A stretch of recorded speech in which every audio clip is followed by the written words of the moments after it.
तभी उसके सामने कुछ दिखा। सामने से सफेद रंग की कुछ धुंधली धुंधली आकृति आ रही थी। सोनम उसे देख दहल गई। खौफ क्या होता है जानते हो? जब आपके दिल की धड़कनें तेज हो जाती हैं, आपके खून का बहाव बहुत बढ़ जाता है, आपकी नस नस कांप उठती है। और खौफ के लिए किसी भूत प्रेत का होना जरूरी है क्या? ये कहानी आपके रोंगटे खड़े कर देगी। और कहानी खत्म होते होते आपको आपका वो पल जरूर याद आ जाएगा जब खौफ अपनी चरम सीमा पर था आपकी जिंदगी में। शाम ढल रही थी। आसमान पूरा काला पड़ चुका था, जैसे किसी ने काले रंग की शीशी उड़ेल दी हो। शायद बारिश आने को बेकरार है। घिरा हुआ आसमान और ठंडी हवाएं सोनम को बहुत पसंद थी। बारिश सोनम के बदन में एक अजीब सी सिरहन पैदा करती थी। उस दिन सोनम आईने के सामने पिछले आधे घंटे से बन संवर रही थी। सजने संवरने की रिहर्सल कर रही थी।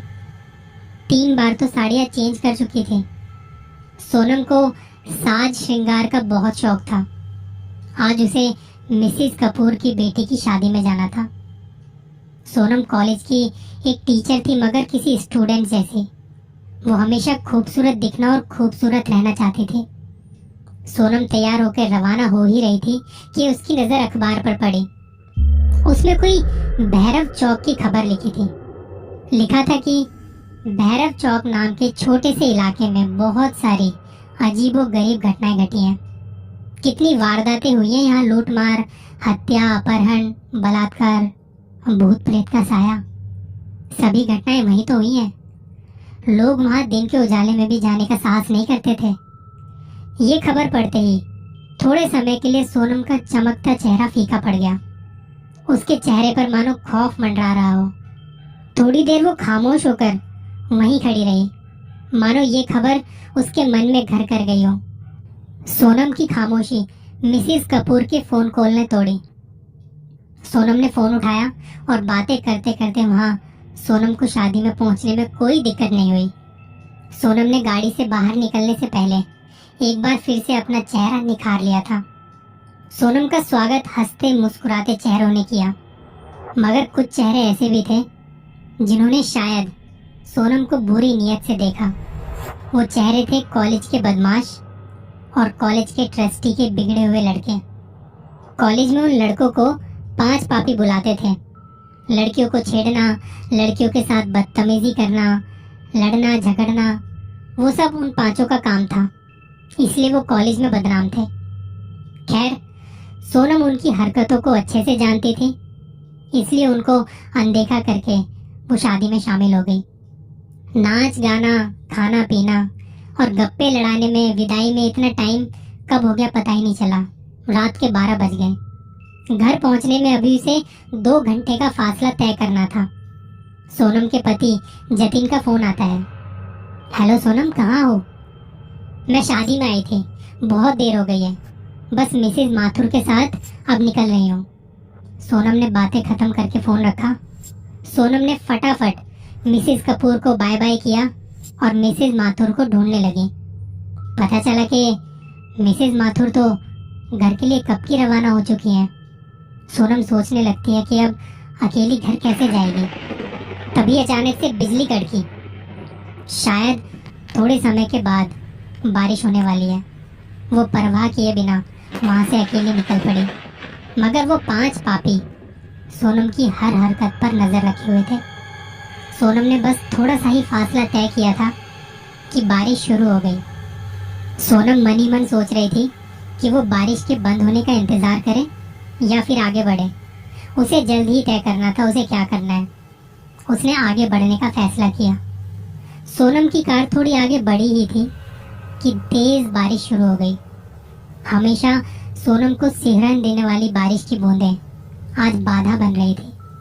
सोनम बारिश की बूंदों को चीरती आगे बढ़ती रही। उसका आगे बढ़ने का फैसला सही था क्योंकि बारिश बंद हो चुकी थी। सोनम हल्के हल्के ड्राइव कर रही थी, मगर लगता है आज का दिन सोनम के लिए सचमुच में भारी था, क्योंकि सामने ट्रैफिक जाम था। गाड़ियों की लंबी लाइन लगी थी। किसी से पूछा तो पता चला कि बारिश के बाद आगे रास्ता थोड़ा ब्लॉक हो चुका है। जब तक रास्ता साफ नहीं होगा तब तक ट्रैफिक जाम रहेगा, और रास्ता साफ होने में तो शायद सुबह भी हो सकती है। सुबह का नाम सुनते ही सोनम की हवाइयाँ उड़ने लगी। तभी देखती है कि कुछ गाड़ियाँ कच्ची सड़क की तरफ जा रही हैं। भैया, ये कच्ची सड़क कहाँ जाती है? ये कच्ची सड़क मैडम जी शहर जाती है। सोनम फिर से सोचने लगी कि वो रास्ता खुलने का इंतजार करे या फिर कच्चे रास्ते से जाए। उसने सोचा कि वो कब तक अकेली रास्ता साफ होने का इंतजार करेगी। वो भी कच्ची सड़क की तरफ जा रही गाड़ियों के साथ शहर वाले रास्ते पर जा सकती है, इसलिए उसने उस कच्ची सड़क से घर जाने का फैसला किया। वो आगे बढ़ तो रही थी, मगर खौफ अभी भी उसके सर मंडरा रहा था, क्योंकि वो आगे चल रही गाड़ियों के सहारे जा रही थी, जैसे कोई दीपक की रोशनी लेकर अंधेरे से गुजर रहा हो। आगे चल गाड़ियों की रफ्तार तेज होती है। वो सब सोनम की कार से काफी आगे बढ़ जाती हैं। इतनी बढ़ जाती हैं कि वो हेडलाइट के सहारे से बस हल्का हल्का उन्हें देख पा रही थी। सोनम भी उन तक पहुंचने के लिए अपनी गाड़ी की स्पीड बढ़ाती है, मगर गाड़ी अचानक से बंद हो जाती है। गाड़ी के बंद होते ही सोनम बदहवास सी हो जाती है। वो वहां अकेली थी, आगे पीछे कोई नहीं था। आगे जाती गाड़ियां एक के बाद एक आंखों से ओझल हो रही थी। सोनम अब बेचैन सी होने लगी। धड़कनें तेज चल रही थी। उसके माथे से डर की बूंदें एक के बाद एक टपकने लगी। उसकी आंखों में खौफ साफ दिख रहा था। वो घबराकर जोर जोर से सांसें ले रही थी। उसने अपने पर्स से फोन निकाला और जतिन का नंबर डायल करने लगी, मगर वहां मोबाइल के नेटवर्क के नाम पर कुछ नहीं था। वो इतना डर गई थी कि वो गाड़ी से बाहर निकलना भी नहीं चाहती थी। उसे कुछ सूझ नहीं रहा था, बस गाड़ी स्टार्ट करने में लगी थी। वो बार बार चाबी को दाएं बाएं घुमा रही थी, मगर नतीजा वही, गाड़ी स्टार्ट नहीं हो रही थी। अचानक से सोनम की नजर उसके पर्स में जाती है और उसमें एक ताबीज दिखता है। वो ताबीज जो सोनम की माँ ने आखिरी सांस लेते वक्त उसे दिया था और कहा था कि ये ताबीज तुम्हें बुरे वक्त में तुम्हारी हिफाजत करेगा। सोनम ने तुरंत वो ताबीज लिया और आंखें बंद करके गाड़ी को स्टार्ट करने की कोशिश करने लगी। बार बार कोशिश करने के बाद गाड़ी एक झटके से स्टार्ट हो गई। तब उसने राहत की सांस ली। बिना समय बर्बाद किए वहां से चल दी। सोनम ने 1 आध किलोमीटर का रास्ता तय किया ही था कि वहां उसे एक बोर्ड दिखता है। उस बोर्ड पे लिखा था भैरव चौक। भैरव चौक का नाम पढ़ते ही रोंगटे खड़े हो गए और आंखें खुली की खुली रह गई। उसकी सांसें फिर से तेज रफ्तार से बढ़ने लगी। वही भैरव चौक जिसके बारे में सोनम ने पढ़ा था, जहां पर खून, बलात्कार जैसी वारदातें हुई थी। उसने फिर से ताबीज को हाथ में थामा और एक पल के लिए अपनी आंखें बंद की, जैसे वो भगवान से दुआ मांग रही हो कि अब की बार गाड़ी बंद ना हो। मगर ये क्या? सोनम की कार भैरव चौक बोर्ड के ठीक सामने आकर रुक गई। सोनम ने बाहर का नजारा देखा तो बेहद अंधेरा और डरावना था। जुगनुओं की टिमटिम रोशनी के सिवा वहां कुछ नहीं दिखाई दे रहा था। सोनम ने फिर से वो ताबीज उठाया और आंखें बंद करके भगवान का नाम लेती गई। गाड़ी स्टार्ट करने में जुट गई। गाड़ी की चाबी को दाएं बाएं घुमाकर उसकी उंगलियां थक चुकी थी, मगर अब की बार गाड़ी शुरू होने का नाम ही नहीं ले रही थी। 1-2 बार फोन भी लगाया, मगर वहां भी नाकाम। वो इतनी डरी हुई थी कि गाड़ी से बाहर निकलने में भी उसके पैर कांप रहे थे। तभी उसके सामने कुछ दिखा। सामने से सफेद रंग की कुछ धुंधली धुंधली आकृति आ रही थी। सोनम उसे देख दहल गई और बदन में कपकपी होने लगी। वो आकृति जैसे जैसे आगे आ रही थी, वैसे वैसे एक आकृति से 3 आकृतियां हो गई। काले घने अंधेरे में सफेद रंग साफ साफ दिख रहा था। सोनम उसे देख बस यही सोच रही थी कि ये क्या आ रहा है। सफेद चादर ओढ़े कोई आदमी या फिर कोई भूत प्रेत। सोनम के पसीने छूटने लगे थे। सोनम ने जल्दी से गाड़ी के शीशे बंद किए, तसल्ली कर ली और वहां बैठे बैठे ताबीज को थामे आंखें बंद करके भगवान का नाम जपने लगी। अब वो आकृतियां सोनम की गाड़ी के आगे पीछे मंडराने लगी थी। सहमी हुई सी सोनम जोर जोर से सांसें लेकर हल्के हल्के से उन्हें देख रही थी। तभी किसी ने गाड़ी के शीशे पर एक जोरदार वार किया। सोनम ने उस तरफ देखा तो मालूम पड़ा कि वो गाड़ी का शीशा तोड़ने की कोशिश कर रहे हैं।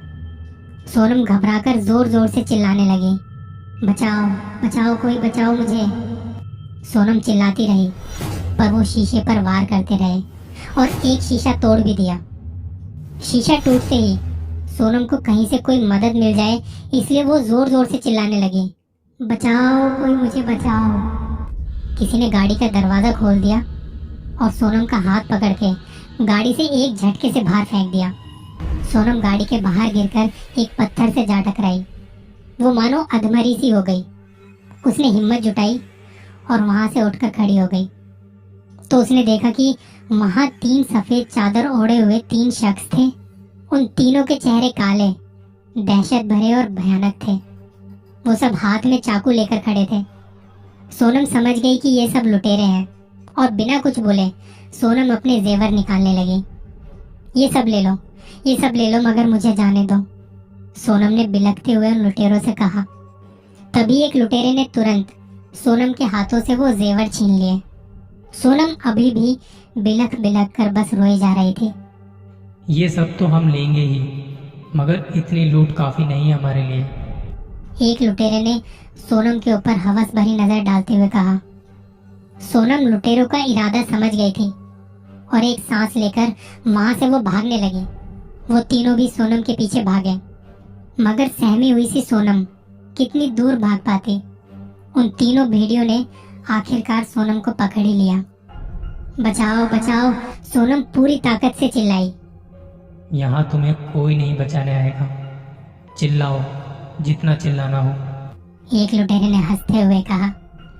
तभी एक लुटेरे पर पीछे से तेज वार होता है। वो लुटेरा वहीं ढेर हो जाता है। सोनम को एक आशा की किरण दिखाई देती है। वो दोनों लुटेरे पीछे देखते हैं कि वार किसने किया। सोनम भी उस तरफ देखती है जहां से वार हुआ था। वहां पर वो कॉलेज के 5 स्टूडेंट खड़े थे जिन्हें कॉलेज में 5 पापी कह के बुलाते थे। वो 5 स्टूडेंट्स दोनों लुटेरों पर झपटते हैं, उन्हें मार मार कर बेहोश कर देते हैं।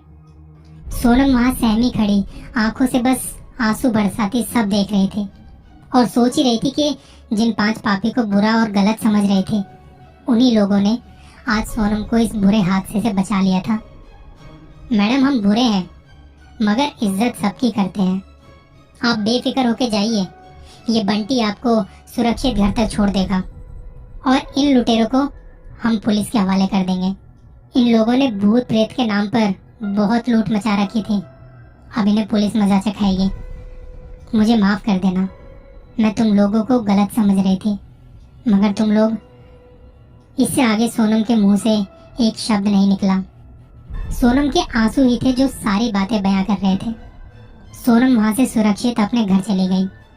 खौफ जो होता है ना, वो बिना भूत प्रेत देखे भी हो सकता है, जैसा कि इस कहानी में सोनम को हुआ था। क्या आपको कभी कोई ऐसा खौफ हुआ है? बताना जरूर, और हाँ, अपना ख्याल रखिएगा। इस बात का किसी को पता भी नहीं चलता, लेकिन जब ड्राइवर अपने मिरर में देखता है और जिसमें उसे कुछ नहीं दिखता और डर के मारे जब वो पीछे देखता है तो उसे वो चुड़ैल दिखती है और तब गाड़ी का संतुलन बिगड़ता है। उसकी गाड़ी का एक्सीडेंट हो जाता है जिसकी वजह से या तो उसकी मौत हो जाती है या फिर किसी सामने वाले की जान चली जाती है। नमस्ते, एक और पैरानॉर्मल स्टोरी के साथ आपके साथ कुछ शेयर करने आया हूँ। दिल्ली के एक सेक्टर की कहानी।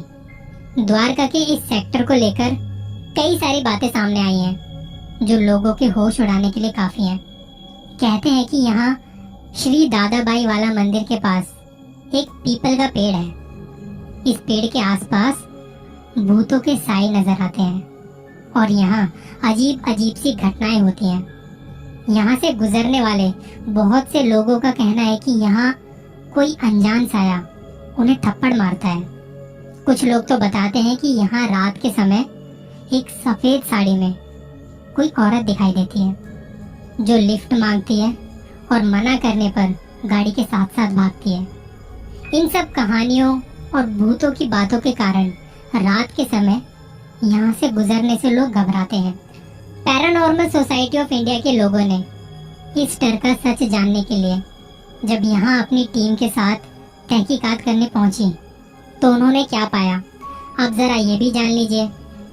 पैरानॉर्मल सोसाइटी ऑफ इंडिया के founder and chairman Govind Kumar ji बताते हैं कि लोगों का ये कहना था कि रात के समय यहाँ भूतों का डेरा रहता है, इसलिए वो रात में अपनी टीम के साथ अपने उपकरण लेके तैनात हो गए कि उन्हें भूत दिखेगा और किस वजह से उन्होंने यहाँ पे डेरा डाल रखा है पता करेंगे। लेकिन यहाँ देर रात तक उनके उपकरणों ने किसी तरह के कोई संकेत नहीं दिए और ना ही यहाँ किसी तरह की कोई अजीब अजीब घटना हुई। निराश होकर उनकी टीम वापस लौट आई और उन लोगों का कहना है कि यहाँ भूतों के बारे में जो भी बातें कही जाती हैं वो सिर्फ अफवाहें हैं, इस पर ध्यान देने की जरूरत नहीं है। वहाँ कोई भूत या भूतनी मौजूद नहीं है। ये एक इन्वेस्टिगेशन थी जो पैरानॉर्मल सोसाइटी ऑफ इंडिया के द्वारा की गई थी। लेकिन देश की राजधानी दिल्ली, सफेद साड़ी, एक औरत, चुड़ैल, उल्टे पैर, कहानियां जो कुछ कहती हैं, लेकिन क्या कहती हैं, कितना सच और कितना झूठ। द्वारका सेक्टर 9 दिल्ली में द्वारका बहुत ही फेमस और काफ़ी लोकप्रिय जगहों में से एक है। ये बहुत बड़ा एरिया है। द्वारका में बहुत सारे अपार्टमेंट्स हैं, बड़े बड़े मॉल हैं, मेट्रो हैं, बड़े बड़े इंटरनेशनल स्कूल बने हुए हैं, यूनिवर्सिटीज़ हैं, ऐसा बहुत कुछ है यहाँ। द्वारका की सड़कें बहुत बिजी हैं, ट्रैफिक बहुत ज़्यादा रहता है, भीड़ भाड़ हमेशा रहती है। वहाँ सड़कें दिन रात चालू रहती हैं। द्वारका दिल्ली के लिए एक बहुत अहम हिस्सा है। ये काफ़ी व्यस्त इलाकों में से एक है और इसी जगह के बीच, द्वारका के बीचों बीच है एक हॉन्टेड पेड़। द्वारका के सेक्टर 9 के पास ये हॉन्टेड पेड़, मेरे ख्याल से आपने यहाँ के बारे में कई कहानियाँ सुनी होंगी। ये दिल्ली की बहुत ही फेमस हॉन्टेड जगहों में से एक है। इसके बारे में आप दिल्ली में किसी भी राह चलते इंसान से पूछ लीजिए कि क्या तू उस द्वारका सेक्टर 9 के पेड़ के आसपास वहाँ पे गया कभी, तूने देखी है वो लोकेशन, तो वो आपको इसकी पूरी कहानी बता देगा। आप किसी भी ऑटो वाले से, कैब वाले से या वहाँ जो मेट्रो कर्मचारी हैं, आप किसी से भी पूछ लीजिए, वो आपको वहाँ की ढेर सारी कहानियाँ बताएगा। पता नहीं कितने सारे यूट्यूबर्स, व्लॉगर्स हैं जिन्होंने अनगिनत कंटेंट बनाए हैं यहाँ के बारे में। कुछ लोग कहते हैं कि यहाँ पर कुछ नहीं है, कुछ लोग कहते हैं कि यहाँ पर बहुत कुछ है, कुछ लोग कहते हैं कि यहाँ पे हॉन्टिंग्स होती हैं, कुछ लोग उस चुड़ैल को देखने का दावा भी करते हैं और ऐसी ही कई कहानियाँ हैं यहाँ के बारे में। सेक्टर 9 का जो मेट्रो स्टेशन है उससे कुछ ही दूरी पर है ये जगह और यहाँ पर है एक पेड़, हॉन्टेड पेड़। अब ये पेड़ काफ़ी ज़्यादा फेमस हो चुका है। कुछ लोग तो जो यहाँ पर बाहर से आते हैं वो इस पेड़ को ज़रूर देखने जाते हैं, वो थ्रिल, वो एडवेंचर फील करने जाते हैं। 12 बजे, 1 बजे, आधी रात के वक्त बेसिकली वो देखने जाते हैं कि रात में इस वक्त वहाँ कोई भूत नज़र आएगा। अब मुद्दा ये है कि अगर ऐसा है तो इसकी शुरुआत कहाँ से हुई, कैसे हुई, किसने की, इसके बारे में कोई पुख्ता जानकारी नहीं है। लोगों के हिसाब से, उनकी माने तो इस पेड़ के आसपास एक सफ़ेद साड़ी वाली चुड़ैल जिसके पैर उल्टे हैं वो इसके आसपास रहती है। अक्सर जो लोग रात में, देर रात में इस जगह से अपनी गाड़ियों से गुजरते हैं या कैब से, ऑटो से जा रहे होते हैं तो वो औरत, वो चुड़ैल इन लोगों से लिफ्ट मांगती है और उनके साथ बैठ जाती है। लोग ना चाहते हुए भी पता नहीं कैसे उस औरत को लिफ्ट दे देते हैं। इस बात का किसी को भी पता नहीं चलता, लेकिन जब ड्राइवर अपने मिरर में देखता है और जिसमें उसे कुछ नहीं दिखता, डर के मारे जब वो पीछे देखता है तो उसे वो चुड़ैल दिखती है और तब गाड़ी का संतुलन बिगड़ता है, उसकी गाड़ी का एक्सीडेंट हो जाता है जिसकी वजह से या तो उसकी जान चली जाती है, किसी सामने वाले की जान चली जाती है। अगर आप इंटरनेट पर रिसर्च करने की कोशिश करेंगे तो आपको पता चलेगा कि कई लोगों के साथ यहाँ पर हादसे हुए हैं, कई लोगों ने उस औरत को देखने का दावा भी किया है। कई लोगों ने उस औरत को उस जगह पर बैठे हुए देखा है। कई लोगों ने देखा है कि उस पेड़ के नीचे जो चबूतरा बना हुआ है, वहां बैठकर वो औरत रोती रहती है घंटों तक। कई ऑटो वालों ने उसे देखने की बात भी कही है। तो असल में अगर एक जगह के बारे में इतने सारे लोग अलग अलग एक्सपीरियंस बता रहे हैं, तो क्या इसमें कुछ भी सच्चाई हो सकती है? ये सब जानने के लिए मैं पहुंचा द्वारका के सेक्टर 9 के उस पेड़ के पास। ये काफी अच्छा खासा पेड़ है। एक चबूतरा बना हुआ है। वहाँ आसपास कुछ भगवान की मूर्तियां भी रखी हुई हैं। तो ये कुछ वहाँ के बारे में आंखों देखा हाल है जो मैं आपको बता रहा हूँ। यहाँ पर कई सारे लोग आते हैं, पूजा करते हैं, दान पुण्य करते हैं और इसी तरह उस पेड़ की पूजा की जाती है। लेकिन ऐसे लोग भी हैं जो मानते हैं रात में इस पेड़ के पास वो चुड़ैल आती है और वो लोगों को अक्सर दिखाई देती है। मुझे दिन में यहाँ पे जाने की जरूरत नहीं थी क्योंकि मैं दिल्ली में ही रहता हूँ और वहाँ के बारे में अच्छी खासी जानकारी है मुझे। मैं सीधा शाम के वक्त 9 बजे के आसपास वहाँ पहुँचा। उस वक्त ट्रैफिक कम हो जाता है। धीरे धीरे भीड़ कम हो रही थी। सब काम धंधे से जा चुके थे या जा रहे थे।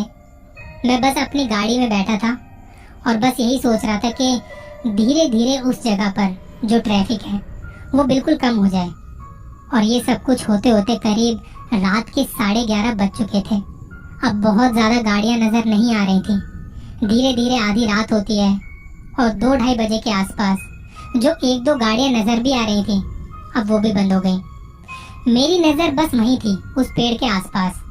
मैंने गाड़ी कुछ ऐसी जगह लगाई थी कि मुझे वहां से सब कुछ नजर आता रहे। वैसे ये काफी रिहायशी इलाका है, तो ज्यादा किसी को कुछ डिस्टरबेंस ना हो। मैं आराम से अपनी गाड़ी में बैठा था। रात के 3 बजे के आसपास मैं अपनी गाड़ी से बाहर निकला, उस पेड़ के पास जाके बैठ गया और मेरे मन में ये था कि यार अगर यहाँ पर वो चुड़ैल आती है तो मैं करूँगा क्या। आ तो गया मैं यहाँ पे हीरो बन के कि चलो चल के देखते हैं। ये सब कुछ मेरे मन में चल रहा था और भी ना जाने कैसे कैसे क्या क्या ख्याल आ रहे थे। करते करते 4 बजने को थे और तब वहाँ पे आता है एक ऑटो वाला। उसने अपना ऑटो वहीं कहीं साइड में लगाया, पेड़ के पास आके बैठा और स्मोकिंग करने लगा। अब हम दोनों वहाँ बैठे थे। कुछ कुत्तों के भौंकने की आवाज आ रही थी। वो मुझे देख रहा था, मैं उसे देख रहा था। उसने मुझसे पूछा कि क्या होगा भाई साहब, घर में लड़ाई वड़ाई कर लिए क्या? ऐसे रात में ऐसी जगह पर क्यों बैठे हो सड़क पे? मैंने कहा नहीं नहीं, ऐसा कुछ भी नहीं है। मैं बस यहाँ पे आया हूँ तो उस चुड़ैल को देखने जो इस पेड़ के पास रहती है। मुझे उसे देखना था, बहुत सुना था उसके बारे में। तो वो आदमी हंसने लगा। वो बोला अरे साहब, आप भी कहाँ इन सब कहानियों के चक्कर में पड़ गए। मैं यहीं रहता हूँ, इसी रूट पर रिक्शा चलाता हूँ और ज़्यादातर मैं रात में ही रिक्शा चलाता हूँ क्योंकि दिन में कुछ और काम करता हूँ। और मुझे 4-5 साल से ज़्यादा हो गए इसी रूट पर रिक्शा चलाते हुए। मैं हर रोज़ इस सड़क से गुजरता हूँ। कभी सवारी होती है, कभी नहीं होती है। मुझे तो आज तक ऐसा कोई भी साया नज़र नहीं आया, ऐसा कुछ भी महसूस नहीं हुआ। मैंने कहा तो लोगों ने ये कहानियाँ बनाई हुई हैं, वो कैसे? तब उसने मुझे एक बहुत महत्वपूर्ण बात बताई। देखिए, ज्ञान के लिए ना किसी सर्टिफिकेट या डिग्री की ज़रूरत नहीं है। ज़िंदगी में बहुत बार ऐसा होता है कि आपको कभी भी कोई भी कुछ भी ज्ञान दे सकता है, कुछ भी सिखा सकता है। और यही मेरे साथ हुआ। जब इस रिक्शा वाले ने मुझे बताया, मैंने उससे पूछा कि भाई ऐसी कहानियाँ क्यों आती हैं यहाँ के बारे में? तो वो हंसने लगा। वो बोला साहब, ये तो नहीं पता कि ये कहानियाँ शुरू कहाँ से हुई, लेकिन इतना पता है कि इस पेड़ की वजह से हम लोगों की दाल रोटी अच्छी खासी चल रही है। मैंने कहा कैसे? तो उसने बताया कि ऐसे बहुत सारे लोग हैं जो रात में इस पेड़ को देखने आते हैं। कुछ यहीं के लोकल लोग होते हैं, कुछ बाहर से आते हैं, लड़कों के ग्रुप, लड़कियों की भीड़ आती है। तो उन्हें यहाँ के लिए रात को हम उनसे पैसे ज़्यादा लेते हैं। जहाँ हमारे 50 रुपये किराए के बन रहे होंगे ना, वहाँ हम उनसे आराम से 250 से 300 रुपये तक ले लेते हैं। एक तो हमारी यहाँ से अच्छी खासी कमाई हो जाती है, दूसरा यहाँ पर कुछ वीडियोस बनाने वाले आते हैं, यूट्यूब से, टीवी से, मीडिया से। तो क्या है ना, आप यहाँ ऐसे कैमरा नहीं लगा सकते। दिल्ली शहर है, पुलिस हर वक्त घूमती रहती है। एयरपोर्ट भी यहाँ से ज़्यादा दूर नहीं है, तो आप यहाँ ऐसे कैमरा वैमरा इस्तेमाल नहीं कर सकते। तो ऐसे में क्या होता है ना, हमारे पास आते हैं तो हम उनसे पैसे लेकर ये सब बताते हैं कि आपको कब से कब तक कैमरा चलाना है, आपको शूटिंग की परमिशन कब तक की लेनी है, कब तक की नहीं लेनी है। तो इन सब चीज़ों से हमारी अच्छी खासी कमाई हो जाती है। आपको पता है, यहाँ जितने भी लोग वीडियो बनाते हैं वो वीडियो में उसे ही दिखाते हैं जो कहता है कि हमने उस चुड़ैल को देखा है। अगर कोई बोल देता है कि सब फालतू की कहानियाँ हैं तो ये सब वीडियो में नहीं दिखाते। उनको भी बोला जाता है कि आपको ऐसे ऐसे दिखाना है, ऐसे ऐसे बताना है। लोग सिर्फ वही कहानियाँ देखते हैं जिसमें कोई कहता है कि हमने भूत देखा है। अगर कोई कहे कि ये सब फालतू की बातें हैं, फालतू की बकवास है, तो आप नहीं देखना चाहते। यानी कि आपको जानना सच है पर आपको वो मानना भी नहीं जो सच है। पर जाते जाते मैं एक बात और कहना चाहूँगा कि ज़रूरी नहीं अगर आपको कुछ दिखाई नहीं दिया तो वैसा है भी नहीं। दरअसल ये चीज़ें सभी के साथ नहीं होती। बहुत से लोगों की किस्मत होती है जो बच जाते हैं। आपके साथ भी ऐसा कोई एक्सपीरियंस अगर है तो बताना ज़रूर। और हाँ, अपना ख्याल रखिएगा। मैं कभी देर रात को बाहर घूमने नहीं जाता, लेकिन जब दोस्तों ने जिद की और उस रात जो हुआ उसके बाद से तो मैं आपसे भी यही कहूँगा, कहीं कोई आपका इंतज़ार तो नहीं कर रहा। मेरा नाम सूरज है और मैं नागपुर का रहने वाला हूँ। ये जो घटना है जो मैं आपको बताने जा रहा हूँ, ये घटना मेरे साथ तब घटी थी जब मैं 12th के एग्ज़ाम की पढ़ाई कर रहा था। उन दिनों मेरे घर वालों ने मुझे पढ़ाई के लिए मेरी नानी के घर भेज दिया था। तब मैं वहाँ अपने कुछ दोस्तों के साथ ग्रुप स्टडी किया करता था। एक रात हमेशा की तरह मेरे दोस्त मेरे घर आए हुए थे और रात के तकरीबन 1 बजे उन्हें पता नहीं क्या सूझा। उन्होंने कहा चलो कहीं बाहर घूम कर आते हैं। बीच रात घूमने का मजा ही कुछ और होता है। अब बात ऐसी थी कि वो वहाँ के ही रहने वाले थे, पर मैं वहाँ ज़्यादातर छुट्टियों में ही आया जाया करता था, तो मैं ज़्यादा कुछ नहीं जानता था वहाँ के बारे में और ना ही कभी आधी रात में वहाँ पर घूमा। वहाँ पर क्या, मैं तो यहाँ पे भी नहीं घूमता। हम 4 दोस्त थे और चारों चुपचाप घर से निकल गए। ये बात शायद 27 जनवरी की रात की है। हम सब आपस में बातें करते हुए उस जगह के सुनसान रास्तों पर और गलियों से होकर गुजर रहे थे। गांव में एक शमशान घाट भी है जिसके बारे में मुझे कुछ नहीं पता था, तो हम टहलते हुए उसी शमशान घाट के रास्ते पर पहुंच गए। उस दिन ठंड बहुत ज़्यादा थी, तो मेरे एक दोस्त रिहान ने अपनी पॉकेट से सिगरेट निकाली और सिगरेट जलाकर वो हमारे साथ चलने लगा। हम सब मस्ती करते हुए आगे आगे चलते जा रहे थे। तभी मेरे दोस्त रिहान को एक अजीब सी आवाज़ सुनाई दी, जैसा उसका नाम लेकर उसे कोई बुला रहा है। उसने हमसे कहा भी कि उसे कोई पुकार रहा था। हमने आसपास देखा पर वहाँ पे सब शांत था।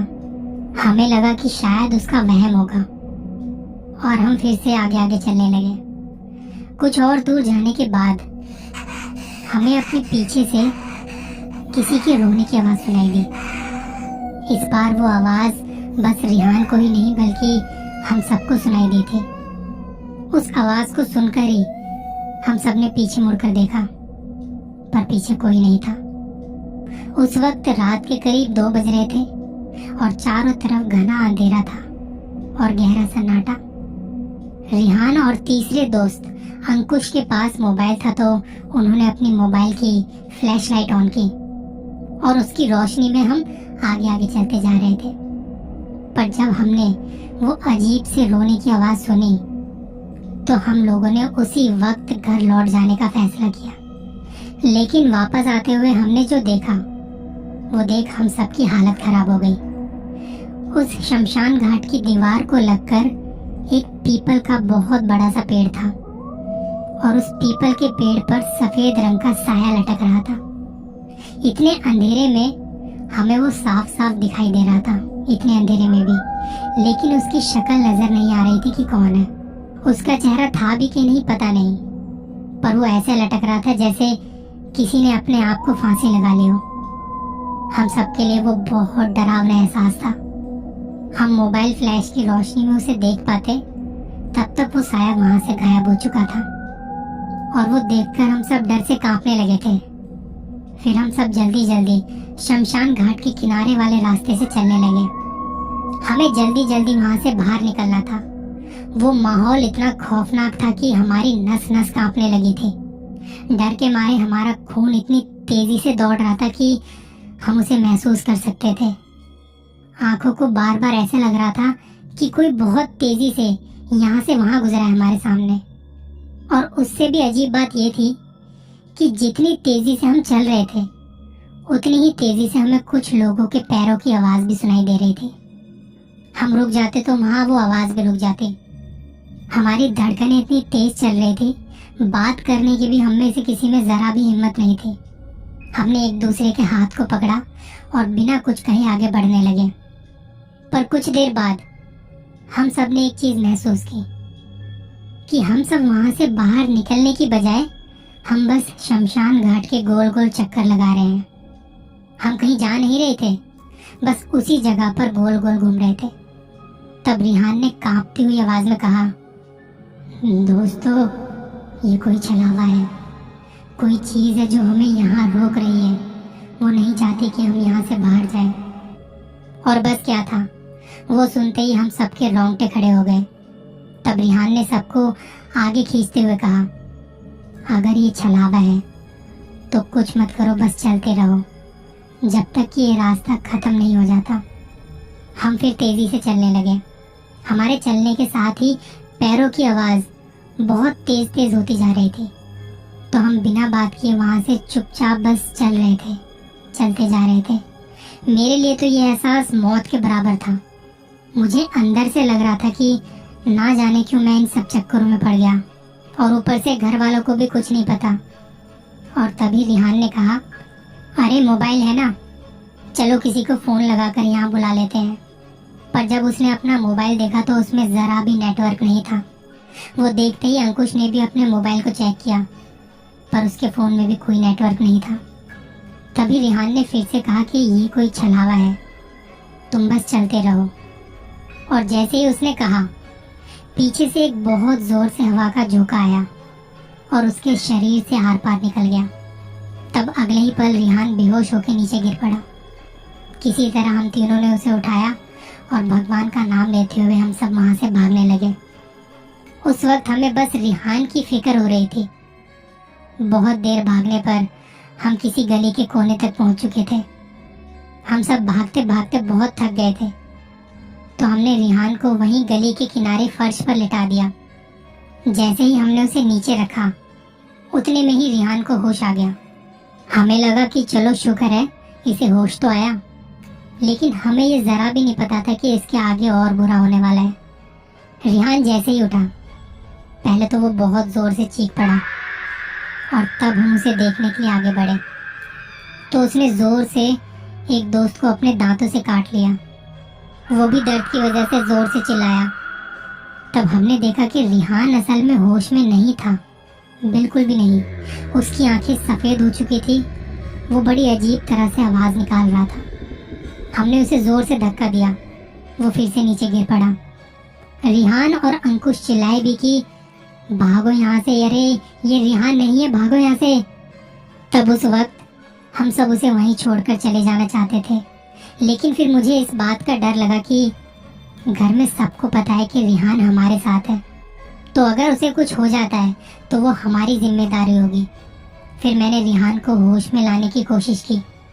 तब मेरे बाकी दोस्तों ने एक दुकान का शटर जोर जोर से बजाना शुरू किया। हमें लगा कि हमारी आवाज सुनकर शायद कोई हमारी मदद के लिए जरूर आ जाएगा। तभी पास ही की एक दुकान का शटर खुला और 2-3 लोग भागते हुए बाहर आए। पहले तो उन्हें लगा कि कोई चोर वगैरह है, पर रिहान की हालत देख वो समझ गए थे कि हमारे साथ क्या हुआ है, हमारे साथ कुछ तो गलत हुआ है। तब हमने उन्हें रिहान के बारे में सब बताया और ये भी बताया कि कैसे उसे उस शमशान घाट के पास एक साया नजर आया था और उसके बाद से ही रिहान की हालत खराब हो गई। पहले तो वो हम सब पर बहुत चिल्लाए, हमें बहुत डांटा और फिर उन लोगों ने रिहान के पास जाकर देखा तो वो अब भी वैसे का वैसा ही था। अजीब तरह से आवाज कर रहा था और अजीब तरह से अपने आप में ही हंस रहा था। वो लोग हमें पास ही के किसी पंडित जी के पास लेकर चले गए। हम भी उसी वक्त उनके साथ जाने के लिए राजी हो गए थे, क्योंकि हमारे पास और कोई दूसरा चारा नहीं था। वहां जाते ही रिहान जोर जोर से आवाज करने लगा। वो बाबा के पास नहीं जाना चाहता था। तब उन लोगों ने बाबा को पूरी बात बता दी और फिर बाबा ने हम सबको उनके घर से बाहर रुकने को कहा और सिर्फ रिहान को ही अंदर बुलाया। लेकिन रिहान अब भी अजीब सी आवाज निकाले जा रहा था और घर के अंदर जाने से मना कर रहा था। वो बीच बीच में खाने की अजीब अजीब सी मांग कर रहा था। मुझे बहुत सारा मांस चाहिए, मुझे बाल्टी भर खून चाहिए, मुझे बहुत सारा पानी दो, बहुत भूख लगी है। उसकी वो अजीब मांग सुनकर हम सब बहुत चौंक गए थे। हम सब डरे हुए थे, क्योंकि अगर रिहान को कुछ हो जाएगा तो हमें जिंदगी भर भुगतना पड़ेगा। मालूम हो चुका था कि रिहान पर किसी बुरी आत्मा का कब्जा हो चुका है, जो खाना और खून मांग रही है। ये सब हमारे साथ हमारे सामने हो रहा था और इन सब चीजों से हम बहुत बुरी तरह से डरे हुए थे। रिहान उस चौखट के बाहर दोनों पैर फैलाकर बच्चे की तरह बैठा हुआ था, तो बाबा उसे घसीटते हुए अपने घर के अंदर लेकर चले गए और उसे घर के बीचों बीच किसी एक खंबे से बांध दिया और फिर अंदर से दरवाजा लगा दिया। कुछ देर बाद जब उन्होंने दरवाजा खोला तो हमने देखा कि वो पसीना पसीना हो चुका था और थक कर वहीं खंबे से लटक रहा था। वह होश में आ चुका था, लेकिन बाबा ने हमें अंदर आने से मना कर दिया था।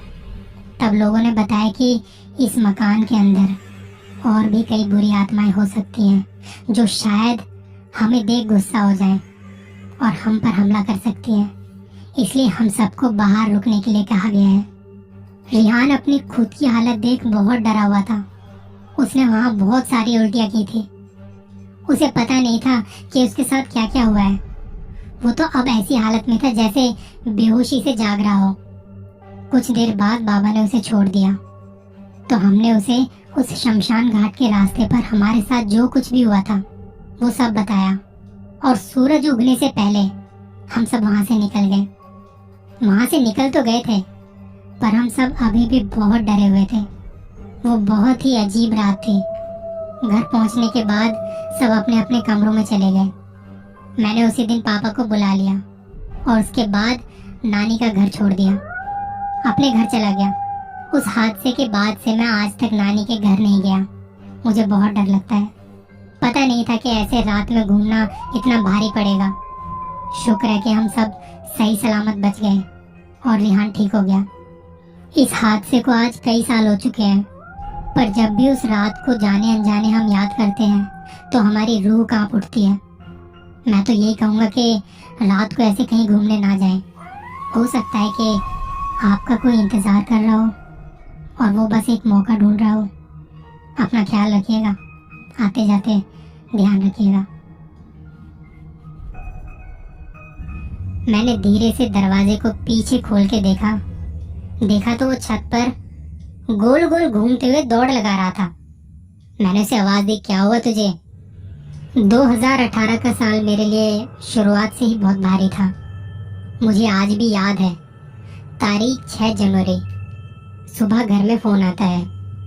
घर पर उस वक्त माँ थी तो उन्होंने फोन उठाया। सामने से खबर आती है कि तेरे नाना जी नहीं रहे। ये सुनते ही माँ बेसुध सी होकर रोने लगी। मैं दौड़ कर गया उनके पास तो उन्होंने बताया कि तेरे नाना जी नहीं रहे। हम तभी थोड़ा कुछ सामान बांधा हमने और निकल पड़े उनके घर के लिए। उस वक्त वो रास्ता हमें बहुत लंबा लग रहा था और रास्ता कांटे नहीं कट रहा था। तकरीबन 2 घंटे के सफर के बाद हम वहां पहुंच गए।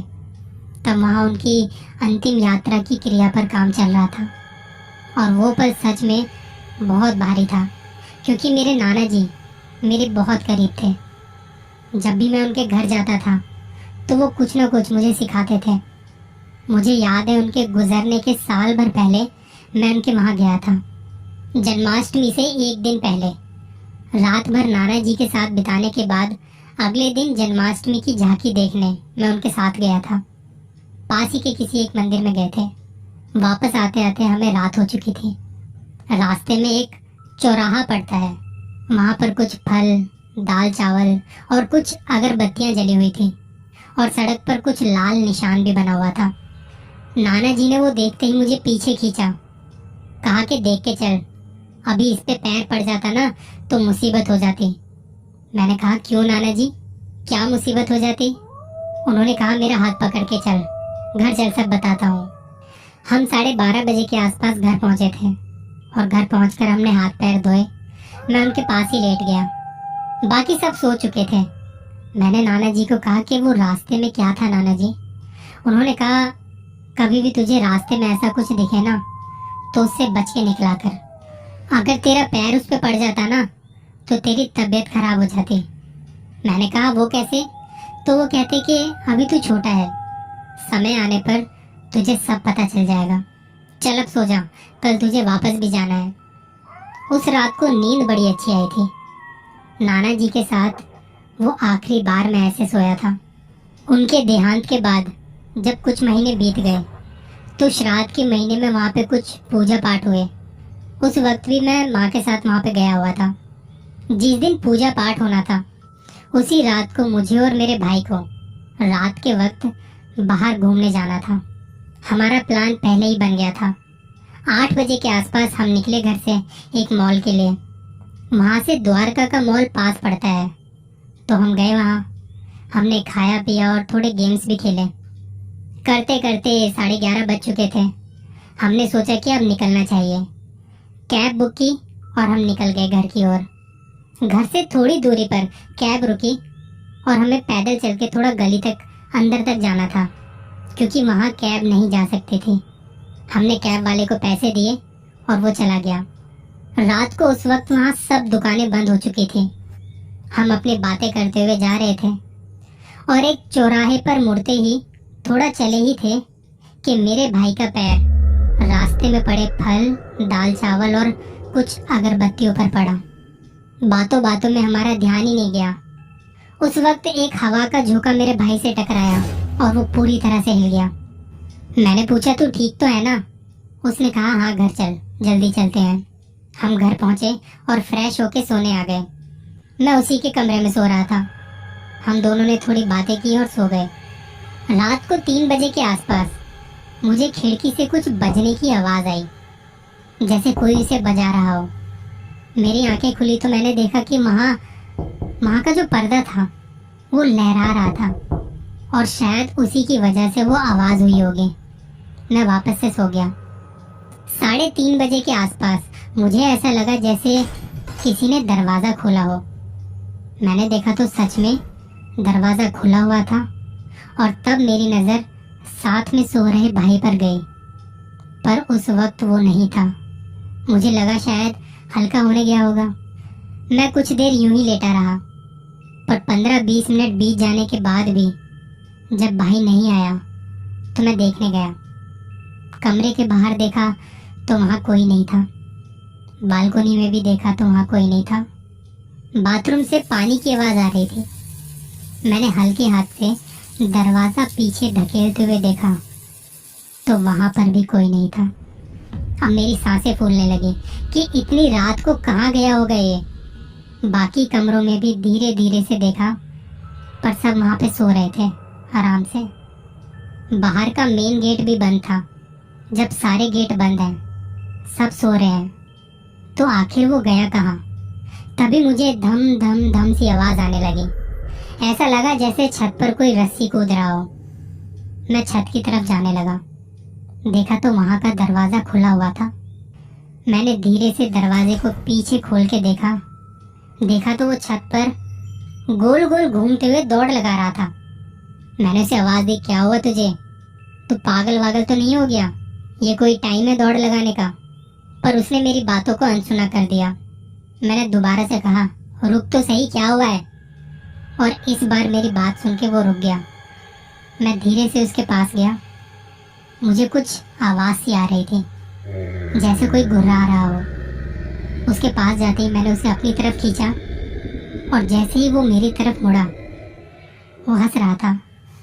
बड़ी ही अजीब सी हंसी। अजीब तरह से। उस वक्त वो मुझे कुछ कह रहा था और उसके अंदर से दो आवाजें आ रही थी। मुझे कह रहा था, तू जा नीचे, तू जा नीचे, किसी को बुला के ला, नहीं तो ये मुझे लेके चला जाएगा अपने साथ। मैं उसकी बातें सुनते ही नीचे भागा और सभी को जगा दिया। मैंने अपनी कांपती हुई आवाज में बताया कि छत पर, वो छत पर, चलो जल्दी छत पर, नहीं तो वो उसे ले जाएगा। हम सब भागकर छत की तरफ गए और अब छत का दरवाजा बंद था, पर दरवाजे के दूसरी तरफ से आवाजें आ रही थी। मेरा भाई वहां चिल्ला रहा था। सबने बहुत कोशिश की कि दरवाजा खुले, लेकिन वो नहीं खुला। थोड़ी देर में आवाजें एकदम से बंद हो गई और तभी दरवाजा खुद खुला। दरवाजा खुलते ही हमने देखा कि वो सिकुड़ कर लेटा हुआ है, एकदम सिकुड़ा हुआ। उसका शरीर बहुत बुरी तरह से कांप रहा था। वो बस रोए जा रहा था। मुझे छोड़ दो, मैंने कुछ नहीं किया, मैं नहीं जाऊंगा यहाँ से, तुम चले जाओ, मुझे छोड़ दो। उसे उठा के हम नीचे तक ले आए। उसका शरीर गर्म हुआ पड़ा था, जैसे उसे बहुत तेज बुखार हो रहा हो। घर वालों ने मुझसे पूछा कि तुम लोग कहाँ गए थे।